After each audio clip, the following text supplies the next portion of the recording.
Hi friends, good morning. Welcome to my channel. ನೋಡಿ, ಬೆಳಿಗ್ಗೆ 8 ಗಂಟೆ ಆಗಿದೆ. ವಾತಾವರಣ ಎಲ್ಲ ಮೋಡ ಮೋಡ ಇದೆ, ಚಳಿ ಚಳಿ, ಸಿಕ್ಕಾಪಟ್ಟೆ ಚಳಿ ಇದೆ. ನೋಡಿ, ಗಿಡಗಳಿಗೆಲ್ಲ ನೀರು ಹಾಕಿ, ಬಾಗಿಲಿಗೆಲ್ಲ ರಂಗೋಲಿ ಹಾಕಿ ಎಲ್ಲ ಆಯಿತು. ಹೊರಗಿನ ವಾತಾವರಣ ಈ ಥರ ಇದೆ. ನಮ್ಮ ಗಿಡಗಳು ನೋಡಿ ಎಷ್ಟು ಚೆನ್ನಾಗಿ ಬೆಳೀತಾ ಇವೆ. ನೋಡಿ, ಬಸಳೆ ಗಿಡ ನೋಡಿ ಎಷ್ಟು ಎತ್ತರಕ್ಕೆ ಬೆಳೆದಿದೆ. ಅಲವೇರಾ, ದೊಡ್ಡಪತ್ರೆ, ದಾಸವಾಳ, ಹಾಗೆ ಎಲೆಬಳ್ಳಿ, ಅರಿಶಿನ ಗಿಡ, ಎಲ್ಲ ಥರ ಗಿಡ ಇದೆ ನೋಡಿ. ಎಲ್ಲದಕ್ಕೂ ನೀರು ಹಾಕಿದ್ದೀನಿ. ಈಗ ಒಳಗಡೆ ಹೋಗೋಣ, ಮನೆ ಒಳಗಡೆ. ಒಂದು ರೌಡು ಬೆಳಗ್ಗೆ ಎದ್ದು ಗಿಡಗಳೆಲ್ಲ ನೋಡಿದರೆ ಸಮಾಧಾನ ಆಗುತ್ತೆ ನನಗೆ. ಹೀಗಾಗಿ ಎಲ್ಲ ನೋಡ್ಕೊಂಬರ್ತೀನಿ. ಈಗ ನೋಡಿ, ಒಳಗಡೆ ಬಂದೆ. ಸಾಯಿಬಾಬಾನ ನೋಡಿ, ಹಾಗೆ ಒಳಗೆ ಚಹಾ ಮಾಡೋದಕ್ಕೆ ಇಟ್ಟಿದ್ದೀನಿ. ನೋಡಿ, ನನ್ನ ಸ್ಟಿಚ್ಚಿಂಗ್ ರೂಮು. ಚಹಾ ನೋಡಿ ಕುದೀತಾ ಇದೆ. ಚಹಾ ಎಲ್ಲ ಕುಡಿದು ವಾಕಿಂಗಿಗೆಲ್ಲ ಹೋಗಿ ಬರಬೇಕು. ನೋಡಿ, ಒಳಗೆಲ್ಲ ಕಸ ಎಲ್ಲ ಹೊಡೆದಿದ್ದೀನಿ. ಈಗೆಲ್ಲ ಚಹಾ ಕುಡಿಬೇಕು. ಹೋಗಿ ವಾಕಿಂಗಿಗೆಲ್ಲ ಹೋಗಿ ಬಂದು ಈಗ ನಾನು ಹುಕ್ಸ್ ಹಚ್ಚೋದಕ್ಕೆ ಕೂತ್ಕೊಂಡಿದ್ದೀನಿ. ಒಬ್ರದ್ದು ಬ್ಲೌಸ್ ಕೊಡಬೇಕು, ಅರ್ಜೆಂಟಾಗಿ ಸ್ಟಿಚ್ ಮಾಡಿಟ್ಟಿದ್ದೆ. ಈಗ ನಾನು ಹುಕ್ಸ್ ಹಚ್ಕೋತಾ ಇದ್ದೀನಿ, ಕೊಡಬೇಕಂಥೇಳಿ. ಇದು ಹುಕ್ಸ್ ಹಚ್ಚೋದಕ್ಕೆ ಒಂದು ಅರ್ಧ ಗಂಟೆ ಟೈಮ್ ಆಗುತ್ತೆ. ತುಂಬ ಟೈಮ್ ಹಿಡಿಯುತ್ತೆ ಹುಕ್ಸ್ ಹಚ್ಚೋದು. ಯಾರೆಲ್ಲ ನನ್ನ ಚಾನಲ್ ನೋಡ್ತಾ ಇದ್ದೀರಾ, ದಯವಿಟ್ಟು ಸಬ್ಸ್ಕ್ರೈಬ್ ಮಾಡಿಕೊಂಡು ನೋಡಿ. ಯಾರು ಹಾಗೆ ನೋಡಬೇಡಿ, ನಮಗೊಂದು ಸಪೋರ್ಟ್ ಮಾಡಿ. ನಿಮ್ಮಿಂದ ನಮಗೆ ಒಂದು ಸಪೋರ್ಟ್ ಸಿಕ್ಕರೆ ನಾವು ಮುಂದೆ ಯೂಟ್ಯೂಬಲ್ಲಿ ಬೆಳಿಬಹುದು. ಎಲ್ಲರೂ ಸಬ್ಸ್ಕ್ರೈಬ್ ಮಾಡಿಕೊಂಡೇ ನೋಡಿ. 1000 ಸಬ್ಸ್ಕ್ರೈಬ್ ಮಾಡೋದು ತುಂಬಾ ಕಷ್ಟ ಇದೆ. 4000 ವಾಚ್ ಅವರ್ ಮಾಡೋದು ತುಂಬಾ ಕಷ್ಟ ಇದೆ. ನೀವೆಲ್ಲ ಸಪೋರ್ಟ್ ಮಾಡಿದರೆ ಅದು ಸಾಧ್ಯ ಆಗುತ್ತೆ. ದಯವಿಟ್ಟು ಸಪೋರ್ಟ್ ಮಾಡಿ. ಹಾಗೆ ಒಂದು ಲೈಕ್ ಕೊಡಿ. ನೀವು ಲೈಕ್ ಕೊಡೋದ್ರಿಂದ ನನ್ನ ವಿಡಿಯೋ ಮುಂದಿನವರಿಗೆ ರೀಚ್ ಆಗುತ್ತೆ. ದಯವಿಟ್ಟು ಲೈಕ್ ಕೊಡಿ. ನೋಡಿ, ಈಗ ನಾನು ಹುಕ್ಸ್ ಎಲ್ಲ ಹಚ್ಕೊಂಡು ಆಮೇಲೆ ಮತ್ತೆ ಕಟಿಂಗ್ ಮಾಡಬೇಕು. ಕಟಿಂಗ್ ಎಲ್ಲ ಮಾಡಿಕೊಂಡು ಆಮೇಲೆ ಮತ್ತೆ ಸ್ನಾನ ಮಾಡಿ ಎಲ್ಲ ಅಡುಗೆ ಎಲ್ಲ ಮಾಡಿಕೊಂಡು ಆಮೇಲೆ ಮತ್ತೆ ಸಂಜೆ ಮತ್ತೆ ಸ್ಟಿಚ್ ಮಾಡೋದಕ್ಕೆ ಕೊಡಬೇಕು. ಈಗ ನೋಡಿ, ನೀವು ನಿಮ್ಮ ಮನೆಯಲ್ಲಿ ಯಾವ ಥರ ಕೆಲಸ ಮಾಡ್ತೀರಾ ಕಮೆಂಟ್ ಮಾಡಿ. ನಿಮ್ಮ ಮನೆಯಲ್ಲಿ ನೀವು ಏನೇನು ಸ್ಟಿಚ್ ಮಾಡ್ತೀರೋ ಅಥವಾ ಬೇರೆ ಏನಾದರೂ ಮಾಡ್ತೀರೋ ಕಮೆಂಟ್ ಮಾಡಿ ತಿಳಿಸಿ. ಈಗ ನೋಡಿ, ಬ್ಲೌಸ್ ಆಗ್ತಾ ಇದೆ. ತುಂಬಾ ಸಮಯ ಹಿಡಿಯುತ್ತೆ ಇದು ಬ್ಲೌಸು ಹುಕ್ಸ್ ಹಚ್ಚೋದೆಲ್ಲ. ಬೇಗ ಆಗಲ್ಲ. ಇನ್ನು ಸ್ಟಿಚ್ಚಿಂಗ್ ಇನ್ನು ಮಾಡೋದು ಒಳ್ಳೆಯದು. ಇದು ಹುಕ್ಸ್ ಹಚ್ಚೋದು ತುಂಬ ಟೈಮ್ ಹಿಡಿಯುತ್ತೆ. ಆಮೇಲೆ ಕಟಿಂಗ್ನು ತುಂಬ ಟೈಮ್ ಹಿಡಿಯುತ್ತೆ. ಎಲ್ಲ ಒಂದು ಬ್ಲೌಸ್ ರೆಡಿ ಆಗಬೇಕಂದ್ರೆ ಏನಿಲ್ಲ ಅಂದರೂ 4 ತಾಸು ಬೇಕು ನೋಡಿ. ಕಟಿಂಗು, ಆಮೇಲೆ ಸ್ಟಿಚ್ಚಿಂಗು, ಹುಕ್ಸ್ ಎಲ್ಲ ಹಚ್ಚೋದು ಎಲ್ಲ ರೆಡಿ ಆಗಬೇಕಂದ್ರೆ ಮಿನಿಮಮ್ 4 ತಾಸು ಬೇಕು. ತುಂಬ ಟೈಮ್ ಹಿಡಿಯುತ್ತೆ ಬ್ಲೌಸು ಸ್ಟಿಚ್ಚಿಂಗು. ಎಲ್ಲ ಪರ್ಫೆಕ್ಟಾಗಿ ಬರಬೇಕಲ್ಲ. ಫಿಟ್ಟಿಂಗು ಒಂದು ಸ್ವಲ್ಪನೂ ಮಿಸ್ಟೇಕ್ ಆಗಬಾರ್ದು. ಬ್ಲೌಸಲ್ಲಿ ಕರೆಕ್ಟಾಗಿ ಬರಬೇಕು. ಒಂದು ನೀರಿಗೆ ಬಿದ್ದರೂ ಕಸ್ಟಮರು ಇಲ್ಲಿ ನೀರಿಗೆ ಬೀಳುತ್ತೆ ಅಂತ ಹೇಳ್ತಾರೆ. ಆ ಥರ ಹೊಲಿಬೇಕಾಗತ್ತೆ ಬ್ಲೌಸು. ಇಷ್ಟು ಬಟ್ಟೆಯಲ್ಲಿ ಬ್ಲೌಸೇ ತುಂಬ ಟಫ್ ಆಗಿರೋದು. ಬೇರೆ ಬಟ್ಟೆ ಅಷ್ಟೇನು ಟಫ್ ಆಗಿರಲ್ಲ. ಬ್ಲೌಸ್ ಸಿಕ್ಕಾಪಟ್ಟೆ ಟಫ್ ಆಗುತ್ತೆ. ಆದರೆ ಈಗ ಜಾಸ್ತಿ ಹೊಲಿಸೋದಂದ್ರೆ ಬ್ಲೌಸೇ ಟೈಲರಿಂಗ್ ಒಳಗೆ. ಉಳಿದಿದ್ದೆಲ್ಲ ರೆಡಿಮೇಡ್ ಸಿಗುತ್ತೆ. ಬ್ಲೌಸೇ ಜಾಸ್ತಿ ಸ್ಟಿಚ್ ಮಾಡೋದು. ಈಗ ಬ್ಲೌಸ್ ಸಹಿತ ರೆಡಿಮೇಡ್ ಬಂದಿದ್ದಾವೆ ಈಗ. ಆದರೆ ಸಾರಿ ಮ್ಯಾಚಿಂಗ್ ಬ್ಲೌಸ್ ಪೀಸ್ ಇರುತ್ತಲ್ಲ, ಹೀಗಾಗಿ ಎಲ್ಲರೂ ಸಾರಿ ಮ್ಯಾಚಿಂಗನ್ನೇ ಸ್ಟಿಚ್ ಮಾಡಿಸ್ತಾರೆ. ಕಸ್ಟಮರು ಯಾವ್ಯಾವ ಥರ ಇರ್ತಾರೆ ಅಂತ ಹೇಳೋಕ್ಕಾಗಲ್ಲ. ಒಬ್ಬೊಬ್ಬರು ಒಂದೊಂದು ಥರ ಇರ್ತಾರೆ. ಒಬ್ಬರು ಒಳ್ಳೆಯವರು ಇರ್ತಾರೆ, ಒಬ್ಬರು ಕೆಟ್ಟವರು ಇರ್ತಾರೆ. ಎಲ್ಲರನ್ನೂ ನಾವು ಸಂಭಾಳಿಸ್ಕೊಂಡು ಹೋಗಬೇಕಾಗತ್ತೆ. ಅವ್ರು ಕೆಟ್ಟವರಿದ್ದಾರೆ ಅಂತ ಅವ್ರ ಜೊತೆ ನಾವು ಜಗಳ ಆಡೋಕ್ಕಾಗಲ್ಲ. ಅವ್ರನ್ನೂ ನಾವು ಸಂಭಾಳಿಸ್ಕೊಂಡು ಹೋಗಬೇಕಾಗತ್ತೆ. ಇಲ್ಲ ಅಂದರೆ ಬಿಸ್ನೆಸ್ ಮಾಡೋದಕ್ಕಾಗಲ್ಲ. ಟೇಲ್ರಿಂಗ್ ಬಿಸ್ನೆಸ್ಸು ಏನೇ ಒಂದು ಸ್ವಲ್ಪ ಸಣ್ಣ ಪುಟ್ಟ ತಪ್ಪಾಗಿದ್ರೂ ನಾವು ಸುಧಾರಿಸ್ಕೊಂಡು, ಅವರಿಂದನೇ ತಪ್ಪಾಗಲಿ ನಮ್ಮಿಂದನೇ ತಪ್ಪಾಗಲಿ ಸುಧಾರಿಸ್ಕೊಂಡು ನಾವು ಮುಂದೆ ಮತ್ತೆ ಈ ಥರ ಆಗಲ್ಲ ಅಂತ ಹೇಳಿಕೊಂಡು ನಾವು ಮಾತಾಡಬೇಕಾಗತ್ತೆ. ಅದೇ ನಾವೇ ಸಿಟ್ಟು ಮಾಡಿಕೊಂಡು ಜಗಳ ಆಡಿದರೆ ಮತ್ತೊಮ್ಮೆ ಕಸ್ಟಮರ್ ಬರಲ್ಲ ನಮ್ಮ ಹತ್ರ. ಅದು ರೇಟಲ್ಲಾದರೂ ಕೂಡ ಹಾಗೆ. ಕೆಲವರು ಸರಿಯಾಗಿ ಕೊಡ್ತಾರೆ, ಕೆಲವರು ಸರಿಯಾಗಿ ಕೊಡಲ್ಲ. ಎಲ್ಲರನ್ನೂ ನಾವು ಇದು ಮಾಡ್ಕೊಂಡು ಹೋಗಬೇಕಾಗತ್ತೆ. ಒಂದು 10 ರೂಪಾಯಿ ಕಡಿಮೆ ಕೊಟ್ಟರು, 10-20 ರೂಪಾಯಿ ಕಡಿಮೆ ಕೊಟ್ಟರು ತೊಗೋಬೇಕಾಗತ್ತೆ. ಎಲ್ಲರೂ ಒಂದೇ ಥರ ರೇಟ್ ಕೊಡಲ್ಲ. ಒಬ್ಬೊಬ್ಬರು ಒಂದೊಂದು ಥರ ರೇಟ್ ಕೊಡ್ತಾರೆ. ರೇಟ್ ಕಡಿಮೆ ಕೊಡ್ತಾರಂತ ನಾವು ಬೇಡ ಅಂತ ಹೇಳೋಕ್ಕೂ ಆಗಲ್ಲ. ಹಾಗೆ ಸ್ಟಿಚ್ ಮಾಡ್ಕೊಂಡು ಹೋಗಬೇಕಾಗತ್ತೆ. ಇಲ್ಲ ಅಂದರೆ ನಮ್ಮ ಹತ್ರ ಕಸ್ಟಮರ್ ಬರಲ್ಲ. ಯಾಕಂದರೆ ಈಗ ಎಲ್ಲರ ಮನೆಯಲ್ಲೂ ಸ್ಟಿಚ್ಚಿಂಗನ್ನು ಕಲಿತಾ ಇದ್ದಾರೆ.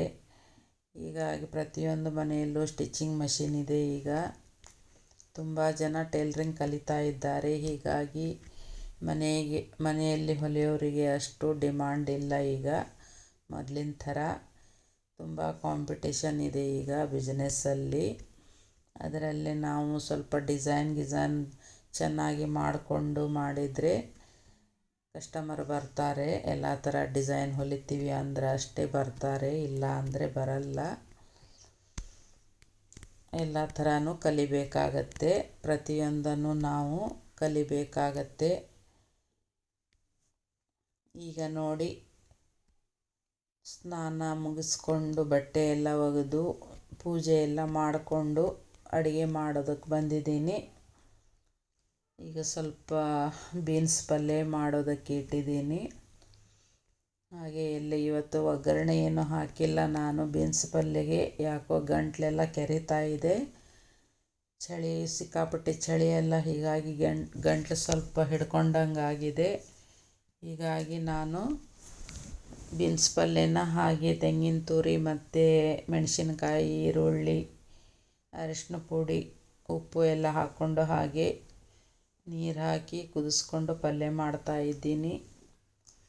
ಎಣ್ಣೆದು ಸ್ವಲ್ಪನಾದರೂ ಬಿದ್ದರೂ ಮತ್ತು ಗಂಟ್ಲು ಹಿಡ್ಕೊಂಬಿಡುತ್ತೆ, ಕಫ ಆಗುತ್ತೆ. ಹೀಗಾಗಿ ಎಣ್ಣೆ ನಾನು ಜಾಸ್ತಿ ಉಪಯೋಗಿಸಲ್ಲ.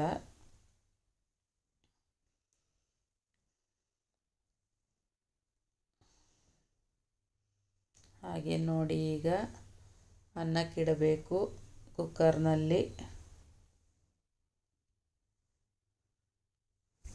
ಅನ್ನಕ್ಕಿಟ್ಕೊಂಡು ಆಮೇಲೆ ಈಗ ಮಧ್ಯಾಹ್ನದ ಕೆಲಸ ಮುಗೀತು. ಸಾರಿದೆ, ನಿನ್ನೆದು ಸ್ವಲ್ಪ ಸಾರಿದೆ, ಅದರಲ್ಲೇ ಊಟ ಮಾಡ್ಕೋತೀನಿ. ಮತ್ತು ಸಾರು ಮಾಡಿದರೆ ಹಾಗೆ ಇರುತ್ತೆ ಅದು. ಹೀಗಾಗಿ ನಾನು ಸಾರು ಮಾಡ್ತಾಯಿಲ್ಲ. ಈಗ ಅನ್ನ ಒಂದು ಮಾಡ್ಕೋತೀನಿ. ಹಾಗೆ ಮತ್ತು ಸ್ಟಿಚ್ಚಿಂಗ್ ಎಲ್ಲ ಮಾಡೋದಿದೆ, ಅದನ್ನು ಮಾಡಬೇಕು. ಬೇಗ ಬೇಗ ಮುಗಿಸ್ಕೊಂಡು ಊಟ ಎಲ್ಲ ಮಾಡಿ ಸ್ಟಿಚ್ಚಿಂಗ್ ಮಾಡೋದಕ್ಕೆ ಕೂಡಬೇಕು. ನೋಡಿ, ಅಕ್ಕಿ ತೊಗೊಂಬಂದಿದ್ದೀನಿ, ತೊಳಿತಾ ಇದ್ದೀನಿ ಈಗ ಅಕ್ಕಿನ.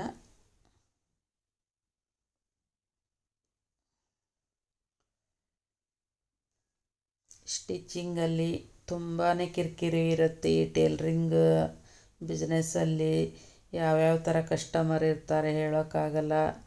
ಒಬ್ಬೊಬ್ಬರು ಒಂದೊಂದು ಥರ ಇರ್ತಾರೆ.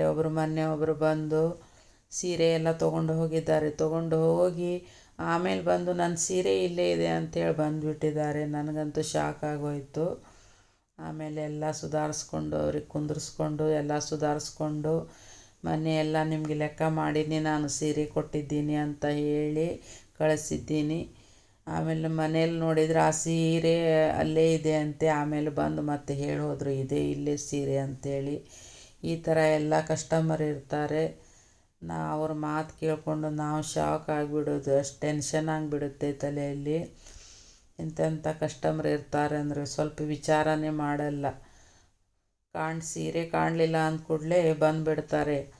ನಾವು ಏನು ತಿಳ್ಕೊತೀವಿ ಅನ್ನೋದು ಅದ್ರ ಬಗ್ಗೆ ವಿಚಾರ ಮಾಡಲ್ಲ ಅವರು.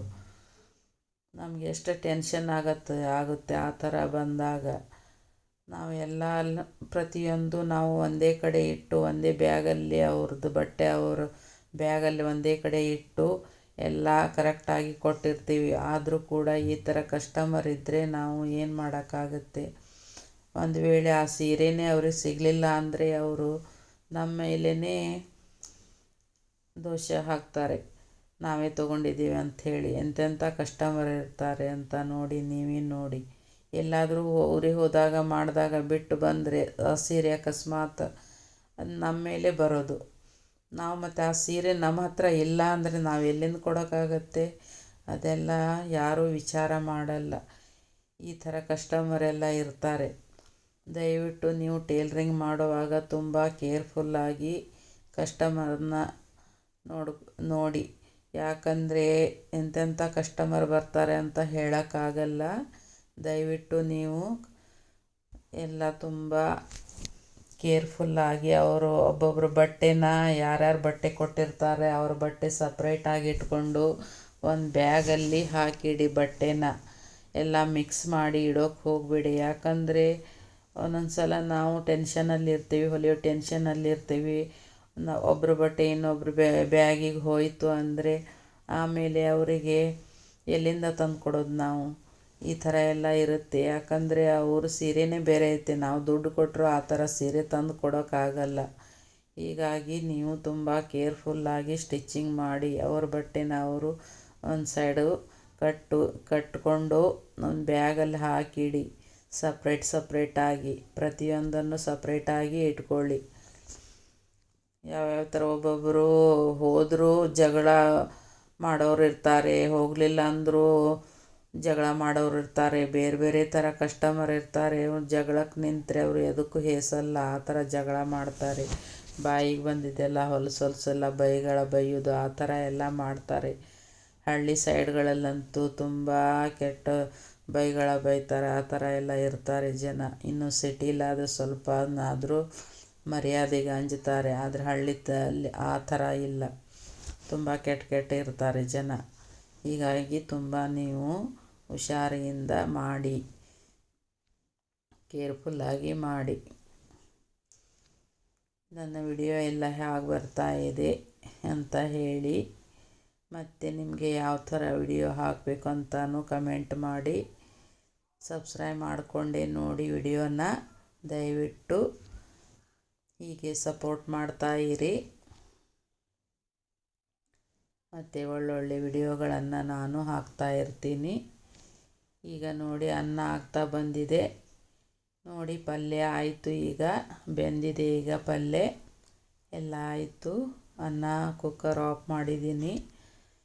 ಈಗ ಪಲ್ಯನೂ ಆಯಿತು, ಅಡುಗೆ ಕೆಲಸ ಮುಗೀತು. ಈಗ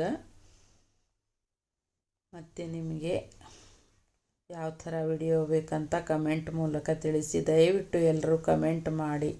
ನೀವು ಕಮೆಂಟ್ ಮಾಡೋದ್ರಿಂದ ನಮಗೆ ಯಾವ ಥರ ವಿಡಿಯೋ ಹಾಕಬೇಕು ಅನ್ನೋದು ಗೊತ್ತಾಗತ್ತೆ.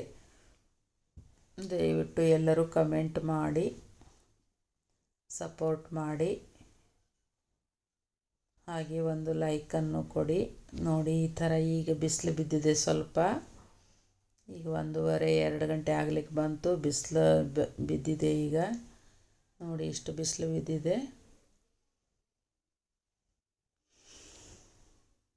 ಮತ್ತೆ ಮುಂದಿನ ವಿಡಿಯೋದೊಂದಿಗೆ ಭೇಟಿಯಾಗೋಣ. ನಮಸ್ಕಾರ.